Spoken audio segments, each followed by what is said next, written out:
Are Gen Z men approaching women less than previous I didn't generations? use it in any way to sound so racist. many men and you online yourself complain are about how racist. but But I I think think we we know know why I'm this using is. it in Most that way. people are.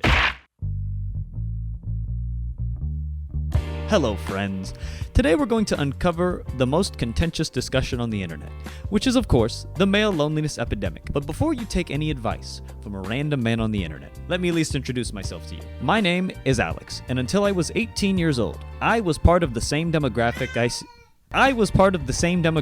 see online, struggling through life. I didn't have my first real girlfriend until I was 18 years old, and despite not doing the bare minimum, I didn't understand why I couldn't get a girl to like me, until I changed my perspective and lifestyle, which led me to have better relationships with women and eventually get married. I'm not here to lecture you, just to offer some advice. Maybe it'll work for you, maybe it won't, but it's at least worth a try. I believe there are a few key elements to your condition that I'm going to try to diagnose, but remember, each and every single one of your situations is different. And as much as some people want you to believe, there is no one-size-fits-all solution. Okay? These suggestions will still require you to put the work in, but at least it's coming from one average Joe to another. So we're on equal footing. It won't be easy, because nothing is. Life is struggle and growth, but I hope you find beauty along the journey you find yourself on. Speaking of the journey, if there's a thesis statement for this video and something that you should keep in mind while watching, it is, there is no greater feeling in existence than to love and be loved in return. Therefore, to be successful in the game of love, you must search for the energy that you hope to release. Let's begin.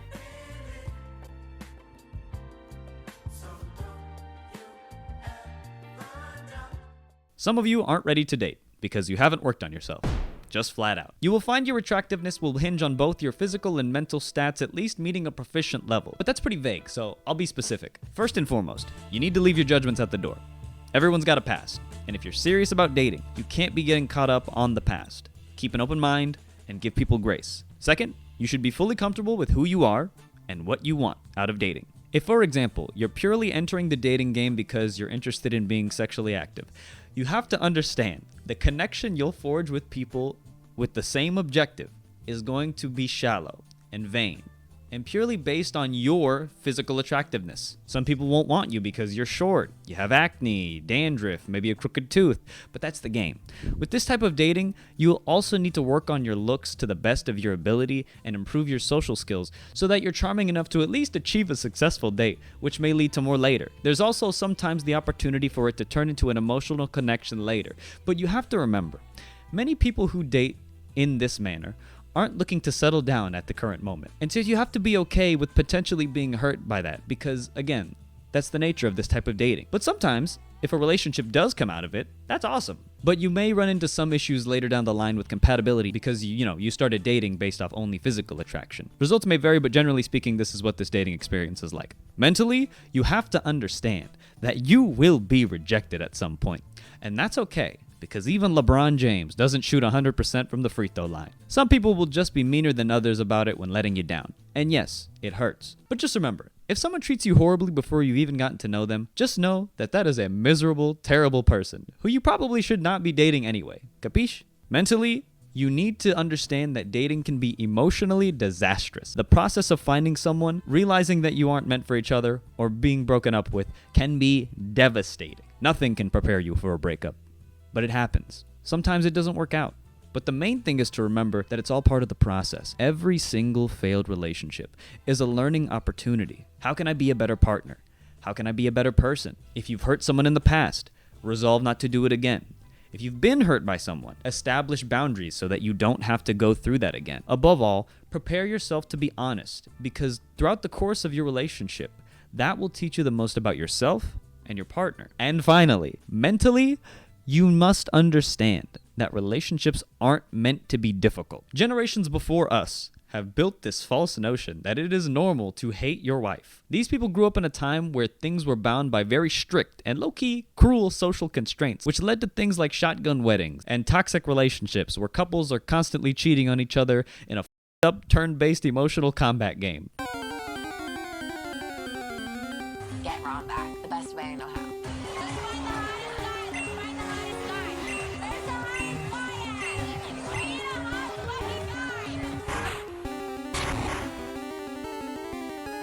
Don't get me wrong, stuff like this still happens, but I imagine most of our generation is single because they realize that they don't have to put up with this bullshit.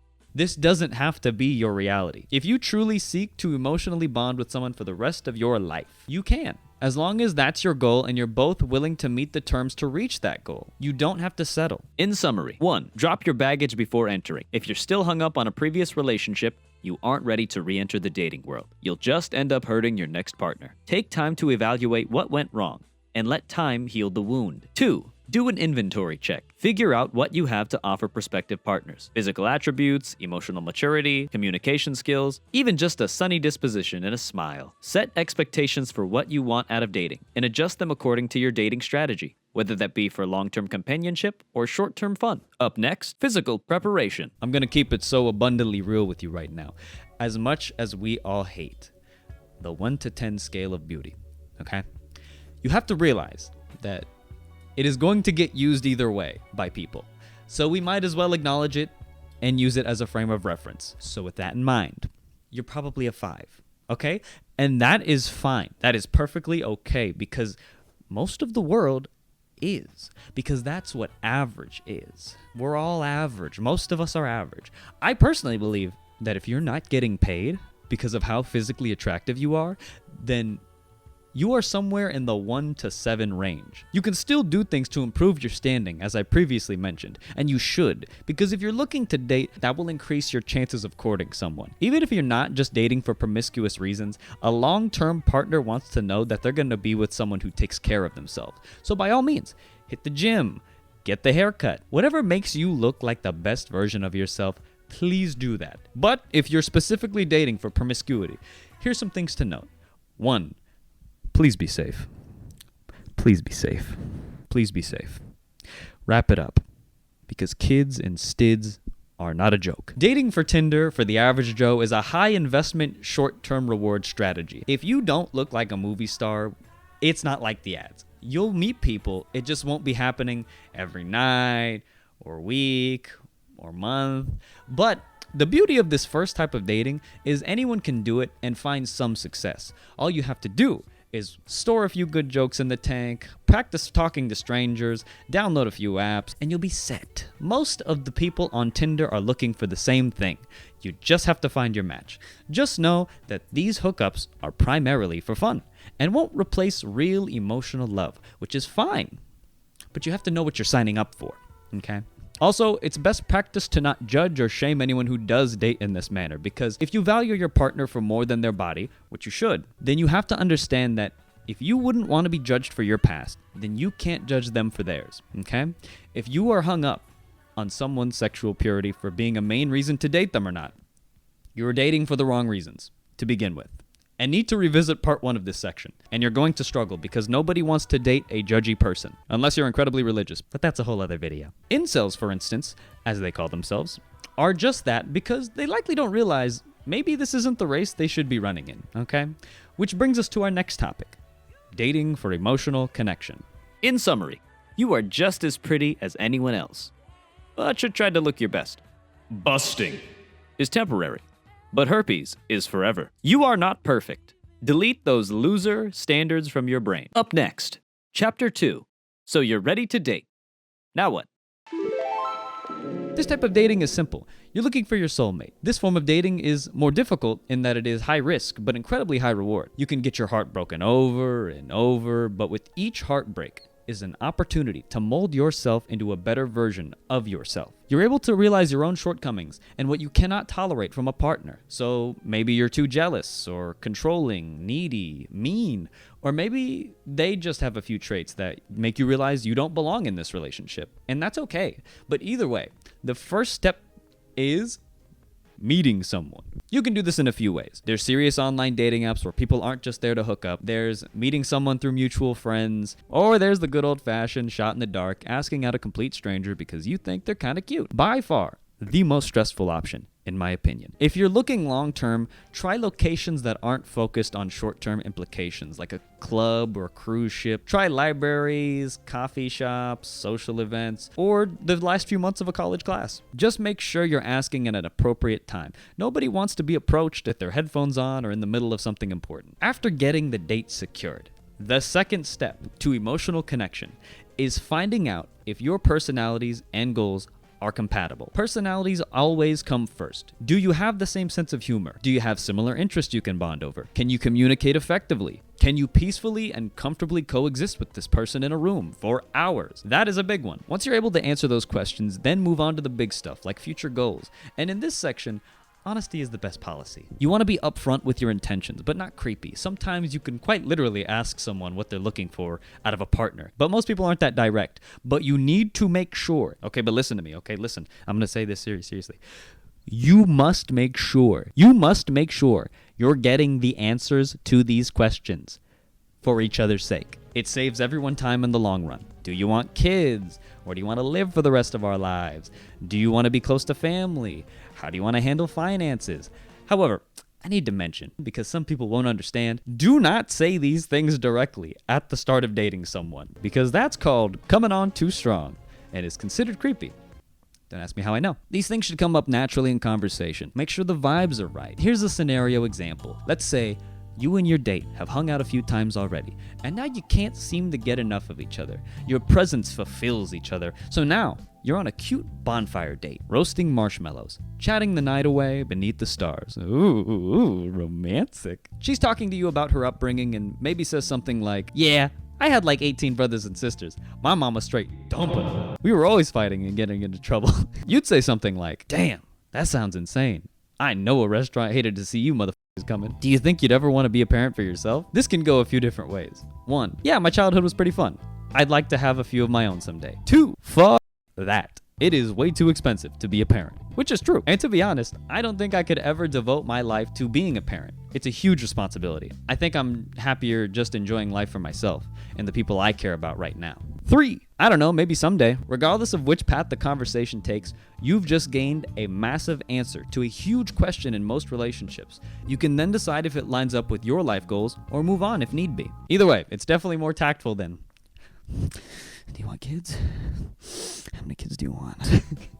The next step is you need to determine how nice of a person it is that you want to be with. While dating, you need to observe how they treat other people. And keep in mind, if they're comfortable treating strangers poorly, then they're probably more than comfortable treating people they care about even worse. And this one goes both ways. Every once in a while, you need to ask yourself, am I someone that I'd want to date? Let's say, for example, maybe you're a generally negative person who believes f***ed up things. In today's legal system, my beliefs don't matter.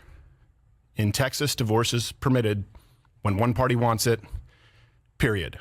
All right? Like women only like men for their money, or maybe you're homophobic, or say edgy, offensive things. I'm going to let you know right now, if someone hasn't already. Acting like that makes you seem like a mean person.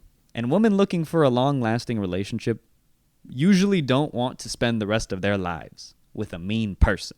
But you can find some women who are into that and act like that. What's the problem with xenophobic nationalism? Don't you think that's better for Americans in general? To be xenophobic, yes. nationalism is better. Which will be a good match at first, but I'm just going to warn you. I must warn you. You may just realize that maybe you don't want to date a mean person. Or worse, live the rest of your life with a mean person. Think about that. Next, you'll want to lock it down. Many situationships are the consequence of people not knowing how to make the leap to a committed relationship, and if not resolved, can end in catastrophe. This phase comes after dating for a bit. First, you'll take them out to restaurants, concerts, anything with the crowd to see how they treat randoms. If they're chill, you bring them home to your friends and family for a vibe check. If they mesh well, then it's probably a safe bet. If you're seeing each other and talking for a while, everything seems cool, then it's time to open up. Tell your partner how much you care about them and that you want to be with them in a serious, committed relationship if you haven't already. Because there is a big difference between dating someone and being in a relationship with someone. And it requires you to be brave and put your heart on the line. If they care about you just as much as you care about them, those feelings will be reciprocated. And then you can move on to the long-term dating phase where you can see if it's meant to be. Things like living together, getting pets, taking care of each other when they're sick, finances. When you do take this step, it's important to remember that your partner might be in shock. And honestly, that's normal. The prospect of letting someone completely into your life is terrifying. But this is the first step to finding out if it's going to work. They might not react how you expect. They might need time to process everything because it's a lot to think about. But if you love someone, then you give them grace and time. And if they really love you back, then they'll give you the answer you need. even if it's not the one you want sometimes. In summary, 1. Secure a date that aligns with your dating goals. 2.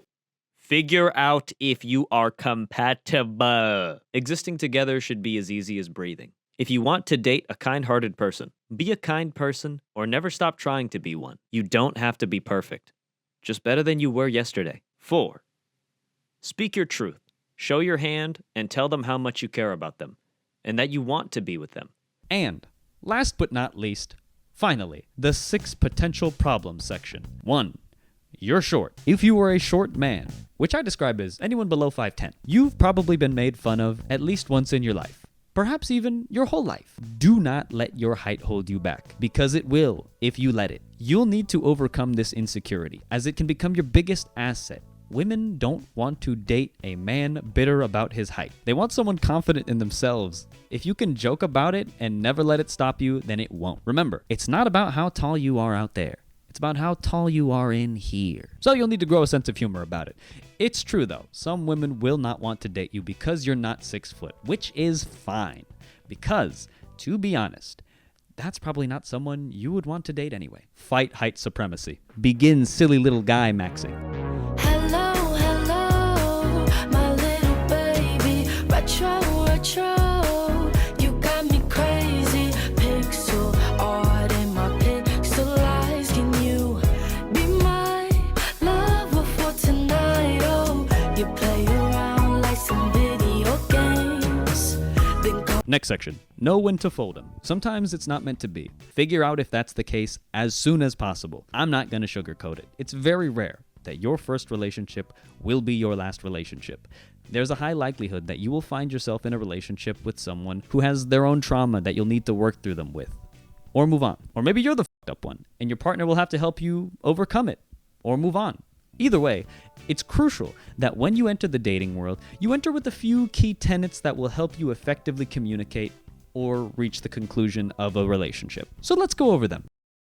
Next section, interracial dating dynamics. If you are someone of the white race and dating someone outside of it, it's important that you make yourself aware that in America, your partner's experience will be different from yours. Sometimes people will treat us differently and say things that will make us uncomfortable, and that may require you to stick up for us sometimes, even against people that may be tough to stand up to, like big scary strangers or family members. But it's one of the beauties of living in a very diverse nation with a lot of racial issues that are ongoing. It's also an aspect of dating that isn't talked about a lot.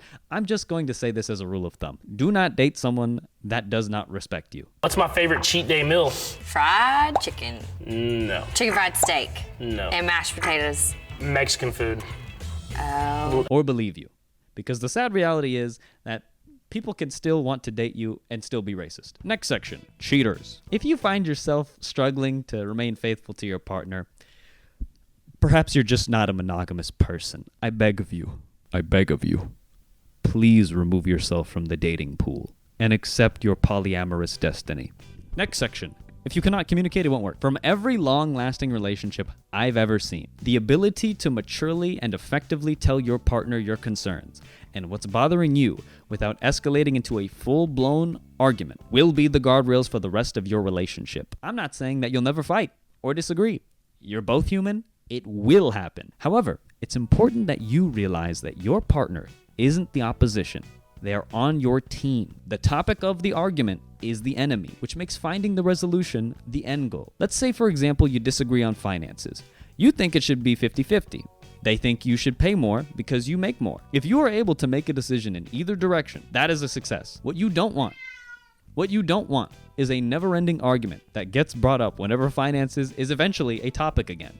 It's a wound that will not heal, so make sure it gets patched up. And next section, make sure they play well. Make sure that your significant other can at least get along with your friends and family. Because when you date someone, you become part of their extended universe of people. Your friends and family know you very well, and the ones in good relationships can sometimes sniff out red flags for you.